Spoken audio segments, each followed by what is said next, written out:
Bonjour, aujourd'hui nous allons nous intéresser à une petite articulation de l'avant-bras, souvent oubliée, mais absolument essentielle. C'est l'articulation radio-ulnaire distale. Pourquoi est-il si importante? Parce que c'est grâce à elle que nous pouvons tourner notre main. Voici ma main en position neutre, passer de la supination, voici la supination où la paume tournée vers le ciel, comme pour recevoir quelque chose, à la pronation, la paume tournée vers le sol, comme pour écrire ou taper sur un clavier. Sans cette articulation, impossible de manger avec une cuillère, d'utiliser un stylo ou même de tourner une clé dans une serrure. Nous allons donc voir ensemble d'abord son anatomie, comment le radius, l'ulna et le fameux ligament triangulaire s'organisent, puis sa physiologie, comment ces structures travaillent ensemble, en particulier le rôle alterné des deux faisceaux du ligament triangulaire pour permettre une pronosupination fluide et stable. L'articulation radio-ulnaire distale est une articulation synoviale du type trochoïde. Il unit les épiphyses distales de radius et de l'ulna. Commençons par les surfaces articulaires. Les surfaces articulaires, elles sont recouvertes du cartilage hyaline.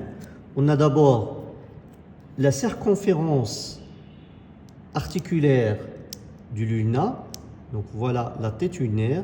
Voici la circonférence articulaire du lulna. Il est convexe et semi-cylindrique. Il est semi-cylindrique.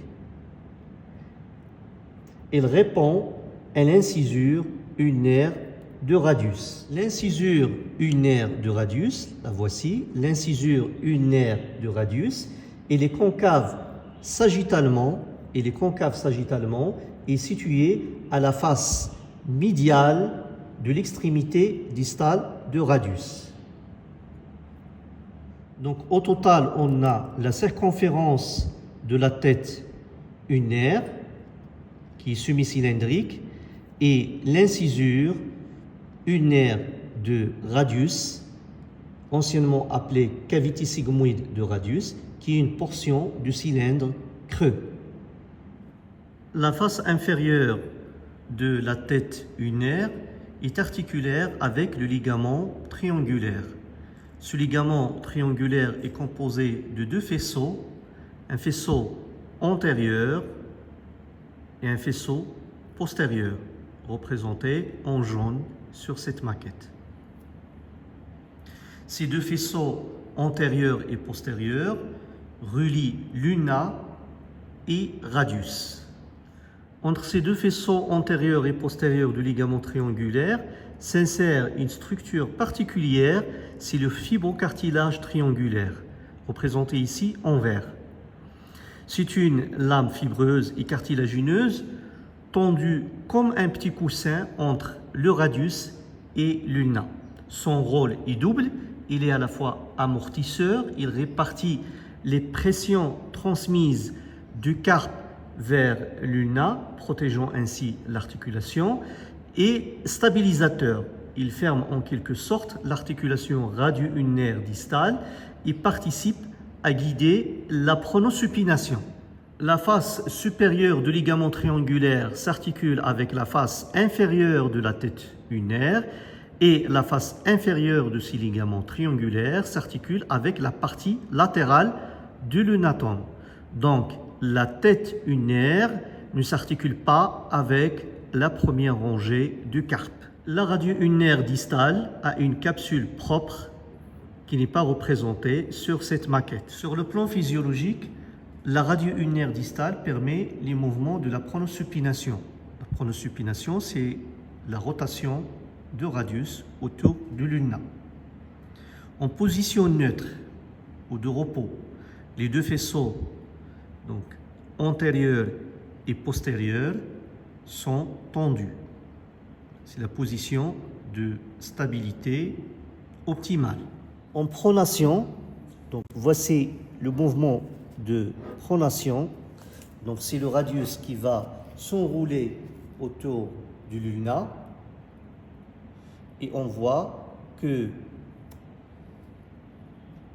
le radius croise en avant l'ulna et c'est le faisceau dorsal qui se tend alors que le faisceau antérieur se relâche.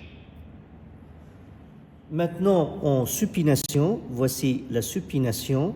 Vous voyez la supination, c'est le radius qui s'écarte et tourne en arrière, et c'est le faisceau palmaire et antérieur qui se tend, et le faisceau postérieur se relâche, stabilisant ainsi l'articulation.